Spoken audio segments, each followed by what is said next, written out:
जीवन किसी से छिपा नहीं है, हम ही उससे आंखें मूंदे बैठे। हर क्षण सत्य हमारे दरवाजे पर दस्तक देता है, पर हम व्यस्त हैं अपनी इच्छाओं के शोर में। हम भाग रहे हैं निरंतर, बिना जाने कि कहां पहुंचना है। हम बदलना चाहते हैं दुनिया को, लोगों को, परिस्थितियों को और सबसे अधिक स्वयं को। पर इस निरंतर दौड़ में हमने भूल गया है कि जीवन बदलने की नहीं, समझने की चीज है। समझ तब आती है जब मन शांत होता है, और मन तब शांत होता है जब तुम स्वीकार करना सीखते हो। स्वीकार का अर्थ है जो है उसे होने देना, बिना विरोध, बिना निर्णय, बिना चाह। यह साधारण सा लगता है, पर यही सबसे कठिन साधना है, क्योंकि हमारा मन विरोध से बना है। मन की हर परत में एक अस्वीकार छिपा है। यह ऐसा नहीं होना चाहिए था, यह गलत है, इसे बदलना चाहिए। और जब तक यह अस्वीकार भीतर है, तब तक जीवन की लहरें तुम्हारे विरुद्ध बहती रहेंगी। अहंकार उसी अस्वीकार से जन्म लेता है। अहंकार केवल मैं श्रेष्ठ हूं नहीं है, अहंकार यह भी है कि मुझे पता है कि क्या होना चाहिए। यहां तक कि जब हम कहते हैं मैं अच्छा इंसान हूं, तो भी उसमें एक सूक्ष्म अहंकार छिपा होता है, क्योंकि अच्छा और बुरा का भेद भी अहंकार की दृष्टि से आता है। जीवन में जो घट रहा है वह न अच्छा है न बुरा, वह केवल है। जब तुम यह देख लेते हो कि हर अनुभव, हर घटना, हर भावना अपने स्थान पर पूर्ण है, तब एक गहरी सहजता तुम्हारे भीतर उतरती है। तब तुम देख पाते हो कि तुम्हारा संघर्ष व्यर्थ था। मन हमेशा कहता है ये वैसा क्यों हुआ, और अस्तित्व कहता है क्यों नहीं। जिस क्षण तुम अस्तित्व से प्रश्न पूछना बंद कर देते हो, उसी क्षण तुम्हें उत्तर मिलना शुरू हो जाता है, क्योंकि जीवन प्रश्नों से नहीं, मौन से खुलता है।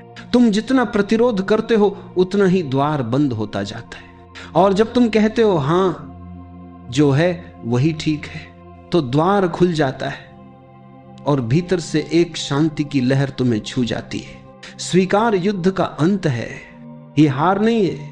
ये समझ है कि युद्ध कभी जीता ही नहीं जा सकता, क्योंकि लड़ने वाला और जिससे लड़ाई है दोनों एक ही है। तुम स्वयं ही अपने विरोधी हो। जैसे ही तुम ये देख लेते हो, भीतर कुछ ढहता है।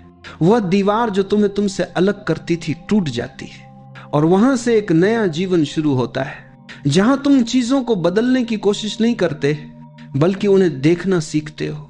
देखना ही ध्यान है। जब तुम बिना निर्णय के देखते हो, तो देखने वाला और देखा जाने वाला एक हो जाते हैं। वह एकता ही ध्यान की अवस्था है। वह मौन, वह स्थिरता, वह शांत जल की तरह गहराई, वहीं से आत्मा का गीत शुरू होता है। तुम्हें अब कुछ पाने की चाह नहीं रहती, तुम बस जो है उसमें डूब जाते हो, और वहीं से समर्पण की सुगंध उठती है। समर्पण कोई कर्तव्य नहीं, कोई निर्णय नहीं, ये एक घटना है। जब भीतर का प्रतिरोध मिटता है तो समर्पण स्वयं घटता है। ये ऐसा है जैसे बरसात के बाद बादल खुद बिखर जाते। तुम कुछ करते नहीं, बस देखते हो, और देखना ही समर्पण बन जाता है। समर्पण में कोई झुकता नहीं, क्योंकि झुकने वाला भी चला जाता है। वहां केवल मौन बचता है, केवल अस्तित्व की धड़कन। वही प्रेम जन्म लेता है, वही शांति का स्रोत है। जो समर्पित होता है वह अब निर्णय नहीं करता, वह अब यह सही है या गलत नहीं सोचता। वह जानता है कि जो घट रहा है वही सही है। वह जीवन के साथ बहता है, जीवन के विरुद्ध नहीं। वह नदी की तरह हो जाता है, जिसे पता है कि सागर तक पहुंचना निश्चित है, इसलिए वह हर मोड़, हर पत्थर, हर गिरावट को भी स्वीकार करती है। वह रुकती नहीं, वह शिकायत नहीं करती, वह बस बहती है सहज, मौन, गहराई में। तुम भी जब यह सीखते हो कि जीवन की दिशा तुम्हारे हाथ में नहीं है, तब पहली बार तुम विश्राम करते हो। फिर तुम्हें कुछ सिद्ध करने की जरूरत नहीं रहती।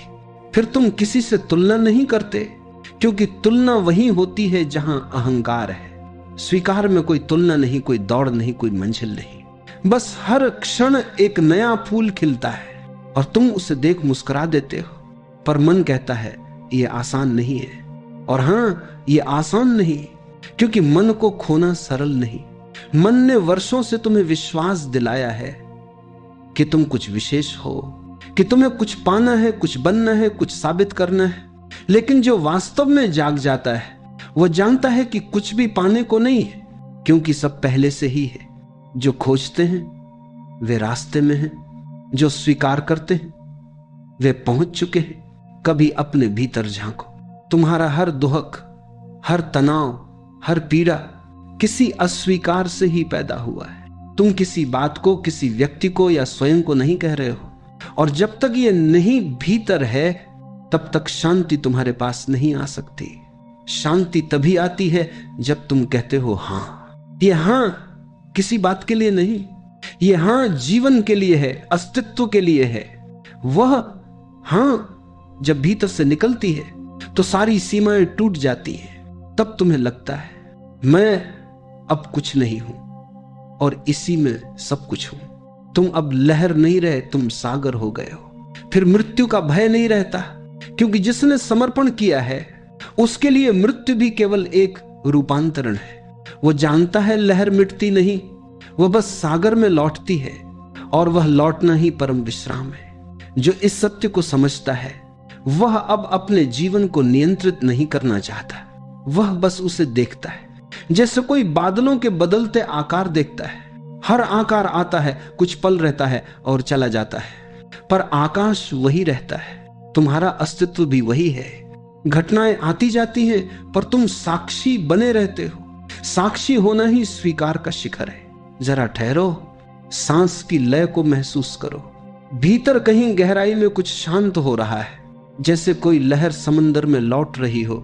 जीवन को समझने का पहला द्वार है स्वीकार। लेकिन हम जीते ऐसे हैं मानो हमें हर चीज बदलनी हो। हम हर क्षण संघर्ष में है, परिस्थितियों से, लोगों से, और सबसे गहरा संघर्ष स्वयं से। हम हमेशा कुछ और होना चाहते हैं, जो है उसे स्वीकार करना हमें कठिन लगता है।